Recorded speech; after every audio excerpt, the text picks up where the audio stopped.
네, 안녕하세요. 김용필입니다. 오늘은 12월 13일 월요일입니다. 12월도요, 이제는 중순 돼갖고, 2021년, 이제는 보름 정도 이렇게 남아있는 것 같습니다.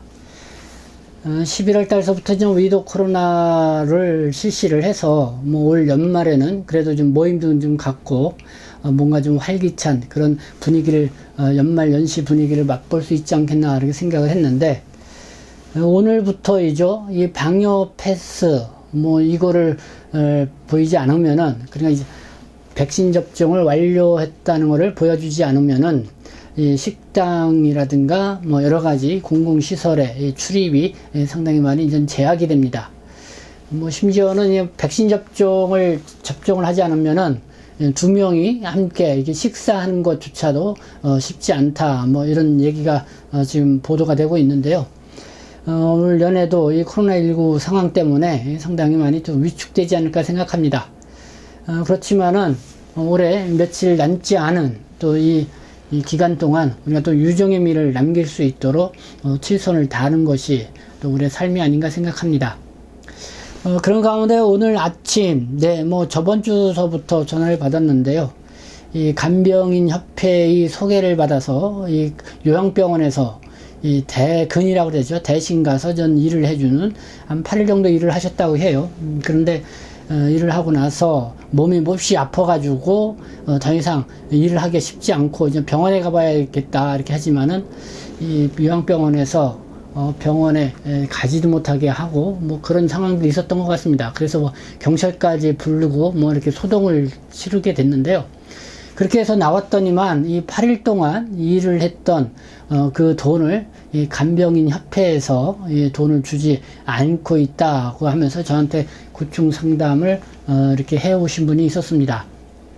네, 60대 되시는 분이었는데 그래서 쭉 한 열흘 전서부터 저하고 이렇게 상황을 주었습니다. 그래서 이 간병인 협회 쪽에서는 준다고 그랬다가 다시 안 준다고 그러고 경찰을 불렀다는 이유로 돈을 안 주겠다 이런 방향으로 나오는 것 같습니다. 그래서 이 간병인으로 일하시는 특히 60대 이상의 고령 동포분들이 많이 계신데요. 이 간병인 협회도 일단은 여러분들 앱이 있는 것 같습니다. 그 앱을 그대로 보는 게 아니라 간병인 협회도 어디에 위치해 있는지 그 간병인 협회가 혹시 누가 전화기 한 대로 운영하는 그런 곳이 아닌지 우리가 좀 면밀히 알아보고 이 일을 찾아서 하는 것이 필요할 것 같습니다. 그러니까 지금 그 돈을 주지 않겠다고 하는 그 간병인 협회도요. 제가 인터넷으로 아무리 찾아봐도 찾아볼 수가 없었습니다. 결국은 이 공용 앱에다가 이 전화번호만 띄워놓고 이렇게 연결시켜주고 이제 수수료만 받아 챙기는 그런 곳이었던 것 같습니다. 그렇기 때문에 이 간병인으로 일하시는 동포분들은 이 간병인 일을 찾을 때에 그 앱을 통해서 보통 많이 하신다고 하는데 그 간병인 협회가 실제적으로 존재하고 있는 건지 어떤 사무실도 있고요. 그리고 임금이라든가 이런 거를 제대로 못 주게 되면은 방문을 해서 항의를 할 수 있을 만한 그런 곳인지 좀 확인까지는 좀 우리가 해보고 이 일을 해야 되지 않나 생각합니다. 그래서 이분 같은 경우도 이런저런 루트로 지금 그 간병인 협회 좀 주소 파악도 하고 있고 그런데 제가 볼 때는 아마 사무실 없이 그냥 이렇게 실시하는 것이 아닌가 이런 생각이 들었습니다. 오늘은 12월 13일인데요. 오늘은 좀 우리가 한국 생활을 할 때 동포분들이 알아두었으면 하는 주요 뉴스 정보 좀 간추려서 여러분들에게 말씀을 드리고자 합니다. 네, 이게 중앙일보가요. 이 신분증 사진만 보냈는데 1억 6천만 원이 증발을 했다. 쉽게 말해서 보이스피싱 관련 보도를 했습니다. 특히 요즘 각 은행이 그 온라인으로 이런 돈을 또 이렇게 넣고 빼고 하잖아요.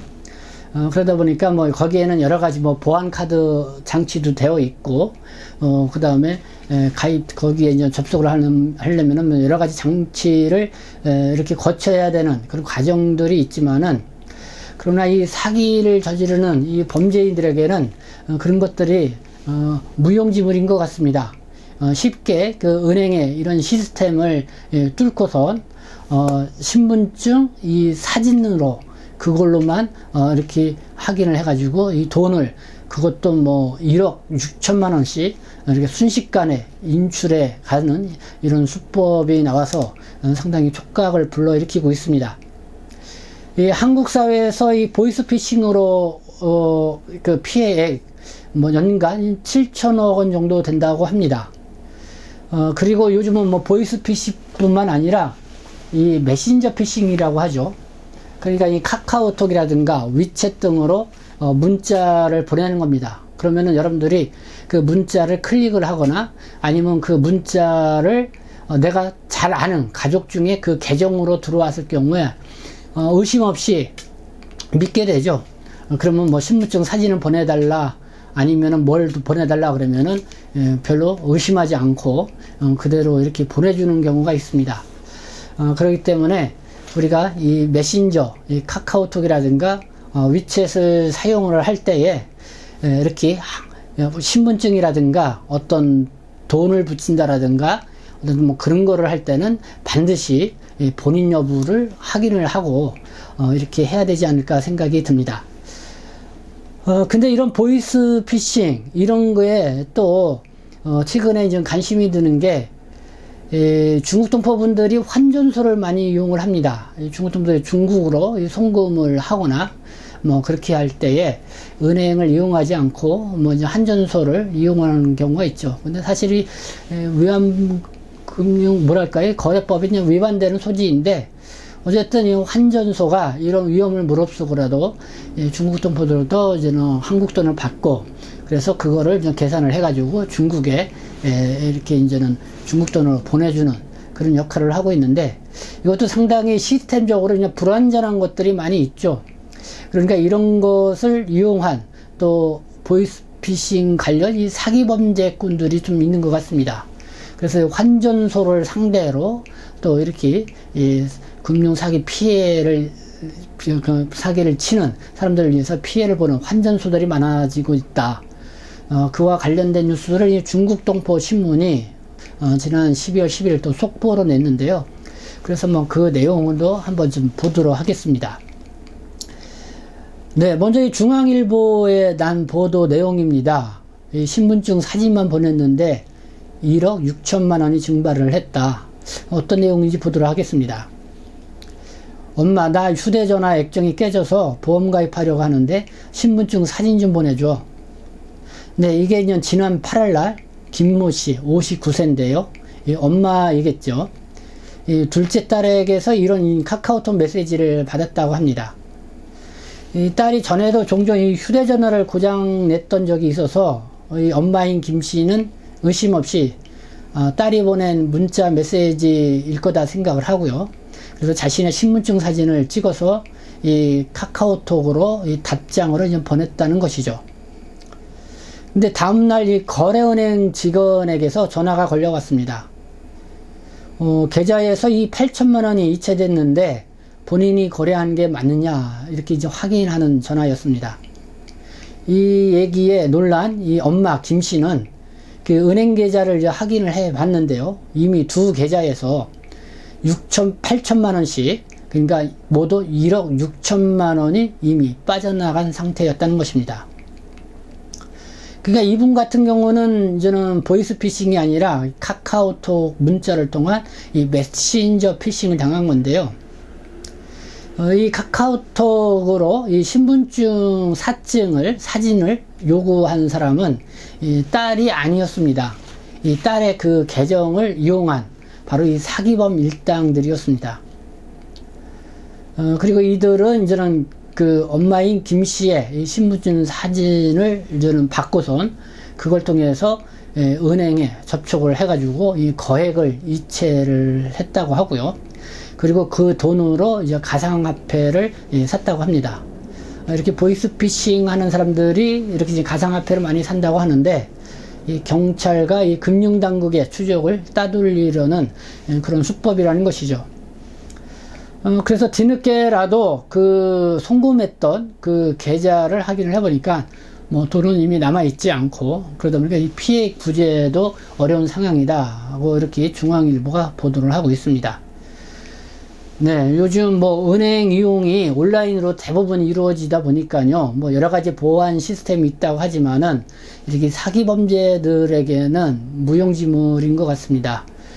그렇기 때문에 어쨌든 우리가 이런 부분에 있어서 이 카카오톡이나 위챗을 이용을 할 때 주의를 해야 되지 않을까 이런 생각이 들고요.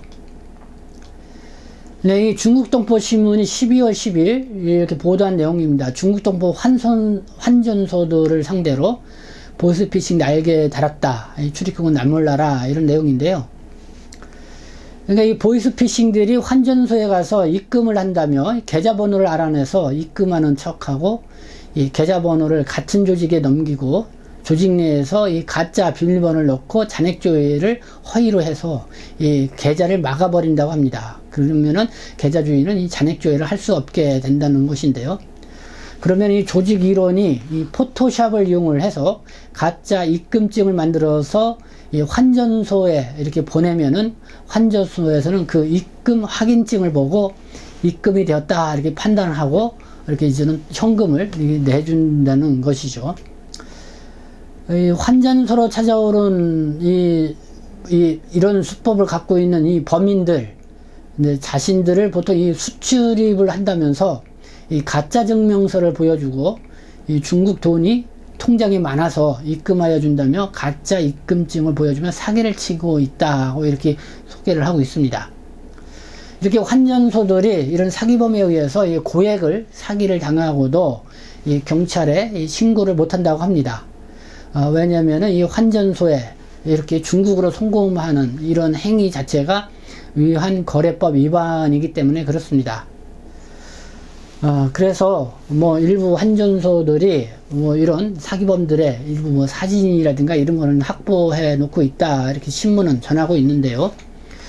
그러나 역시 이 피해자들은 사기를 치고 이미 다 종적을 감춘 이런 상태이기 때문에 사실 저는 피해 구제가 쉽지 않다고 이렇게 보는 것입니다.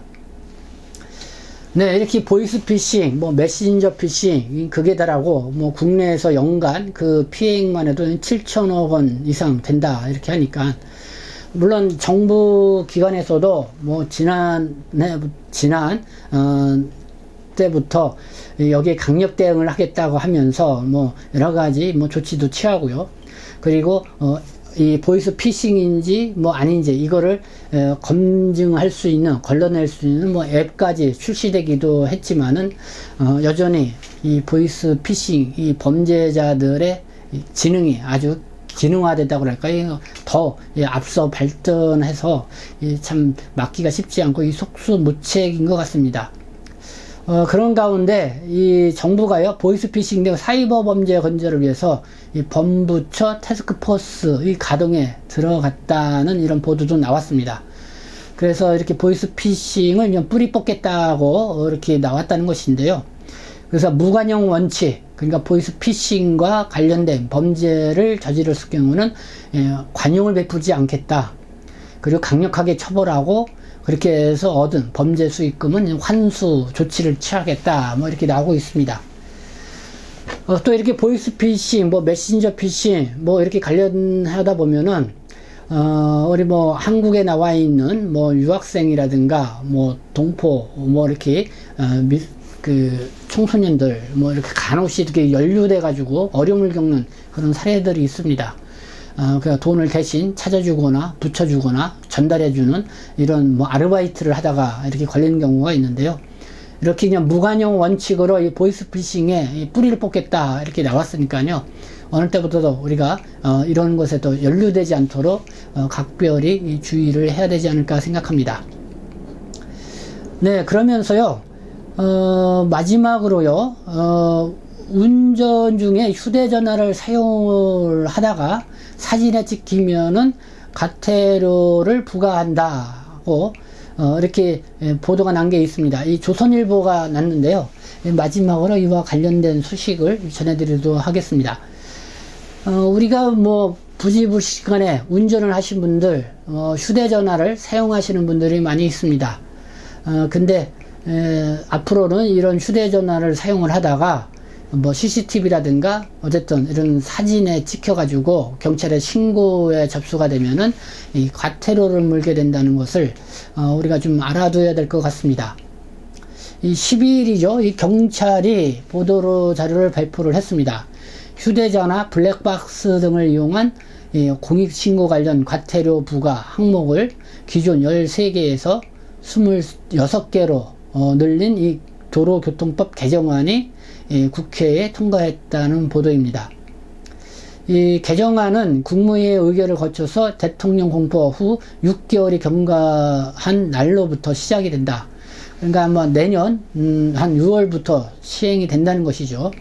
그래서 운전 중 휴대전화 사용, 또 앞지르기 금지 장소 방법 위반, 또 유턴 금지 위반, 또 이륜차 안전모 미착용, 또 차 밖으로 물건을 던지는 행위 등 이런 것도 이제 사진에 찍혀서 경찰에 고발이 되면은 과태료를 물게 된다.